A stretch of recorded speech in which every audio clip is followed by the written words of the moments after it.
L'info du Grand Lille en continu, Adrien Lanois.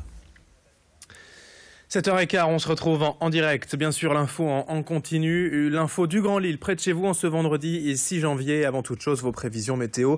Le froid, bien sûr, à la une ce matin. Moins 3 degrés relevé à 5h à Lille. Du givre et du verglas. Mais finalement, moins que prévu quand même dans la métropole lilloise. Prudence tout de même sur les routes.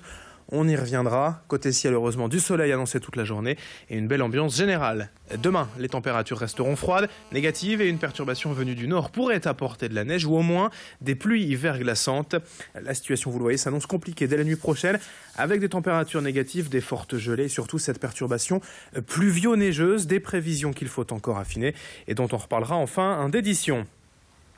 L'infotrafic également ce vendredi matin avec les premiers ralentissements sur l'A25 depuis la Flandre, sur la RN 41 également depuis les WEP. Il y a tout de même moins de verglas qu'initialement en prévu ce matin. De plus, la DIR bien sûr est intervenue sur les grands axes pour saler et sécuriser les routes. Soyez quand même très prudents et patients au volant. Autre actualité en images ce vendredi matin, le ministre de l'Intérieur Bruno Le Roux était hier à Lille pour présenter ses vœux aux forces de police. Une arrivée remarquée d'ailleurs en hélicoptère et une visite de l'hôtel de police de Lille Sud avec, vous le voyez, notamment la brigade équestre en revue. Le ministre de l'Intérieur s'est d'abord voulu rassurant à l'écoute des revendications des policiers après les manifestations nocturnes de la fin d'année. Il a aussi rappelé le rôle essentiel des forces de l'ordre et la nécessité d'en augmenter les effectifs. 2017 démarre à peine, on est au plein cœur de l'hiver, on l'a vu, mais pourquoi ne pas déjà penser aux vacances d'été? Une fois de plus, l'aéroport de Lille-Léquin proposera de nouvelles destinations exotiques, plus ou moins en saison, dès le printemps en fait. 55 destinations desservies en vol direct, la France évidemment, mais aussi l'Europe, l'Afrique du Nord, des vols seuls ou des voyages tout compris comme au Cap-Vert ou en Grèce. Les nouvelles lignes vers Naples, Venise en Italie et Faro au Portugal ouvriront en juin. Les ponts du mois de mai seront l'occasion d'organiser des week-ends prolongés dans les pays du sud de l'Europe et pour l'instant à des prix très attractifs. Moins de 100 € l'aller-retour vers Lille ou le Portugal.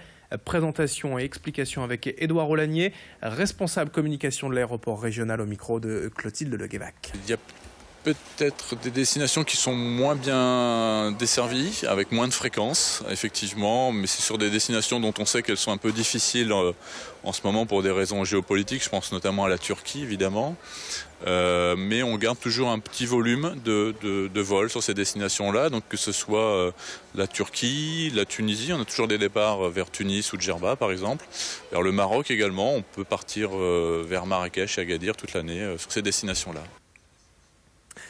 Dans cette édition ce matin en direct, 7h18 sur Grand Lille TV, on enchaîne avec le grand angle. Aujourd'hui pour vous faire découvrir un peu mieux notre métropole européenne de Lille, la MEL, créée en 2015, il y a 2 ans, en succession de la LMCU.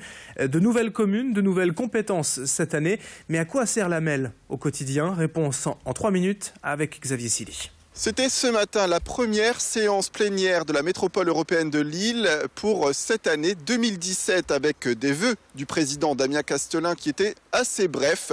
Là n'était pas le sujet puisque on vous parle aujourd'hui de la nouvelle MEL. Et oui, la nouvelle MEL, c'est 90 communes désormais avec 1,2 million d'habitants.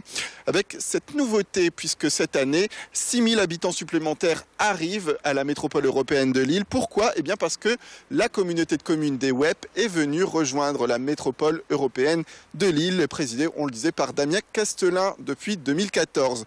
Damien Castelin qui a été réélu à la tête de la métropole européenne de Lille en décembre lors des votes qui ne montraient aucun suspense puisqu'il affrontait Éric Duly du Front National, du groupe Front National au sein de la MEL et Damien Castelin qui a remporté alors 97,75% des voix au total. Il reste donc sur son siège de président de la métropole européenne de Lille.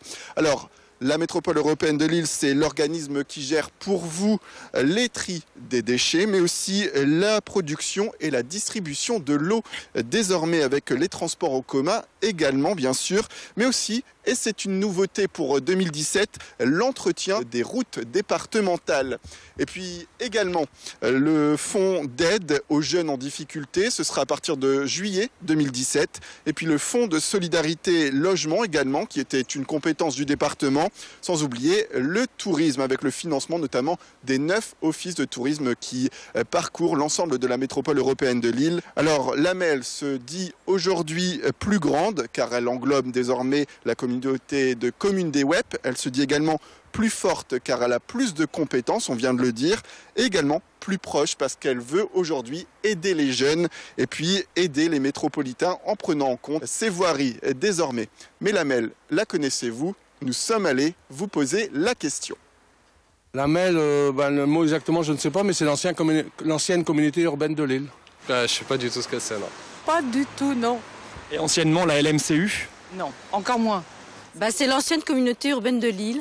C'est la métropole européenne de Lille. Ça s'étend à pas mal de régions et pour les projets, les crédits, les patatis, les patatas, quoi. C'est les grosses compétences, c'est des compétences en matière de voirie, en matière de voirie, tout ce qui est détritus, tout ce qui est eau, transport. C'est beaucoup plus important que la ville de Lille, par exemple, au niveau recevabilité. Ça doit être un truc, la mairie... Mouvement, non, je sais pas du tout. Vous avez tout bon et le nom de son président, si vous l'avez? Oui, il est maire de Perrodon-Mélantois. Son nom à l'instant m'échappe. Castelin, voilà, Damien Castelin, je m'excuse pour lui que j'avais oublié son nom. Damien Castelin, ça vous dit quelque chose? Non, pas mieux, pas mieux. Oui, je crois que j'ai déjà vu en photo dans les petits journaux. Allez, d'autres infos également pour terminer ce journal en sport, en football. Tout d'abord, la Coupe de France ce week-end, les 32e de finale. L'affiche, c'est bien sûr l'Iris Club de Croix qui affronte Saint-Etienne dimanche à 17h au Stadium Lille Métropole. La veille, demain après-midi, donc, le LOSC reçoit le club réunionnais de l'Excelsior Saint-Joseph. C'est à 15h au stade Pierre-Mauroy. Et sachez que c'est Dimitri Payet, ancien Lillois et réunionnais, qui donnera le coup d'envoi. En basket, après leur belle victoire cette semaine en Euroleague à Sopron, les joueuses de l'ESBVA retrouve le championnat de France ce week-end et un derby à Saint-Amand-les-Eaux face au ONO demain soir à 20h. Et puis en volleyball en Ligue B, un autre derby puisque le TLM Tourcoing accueille Cambrai demain soir également à 20h, salle Léo Lagrange. Fin de ce journal, 7h22 en direct sur Grand Lille TV. Dans un instant, vos prévisions météo avec le froid à la une ce matin. -3, -4 degrés à l'heure actuelle. Mais finalement, moins de verglas qu'annoncé initialement. Soyez quand même prudents sur la route. On fait le point dans moins d'une minute.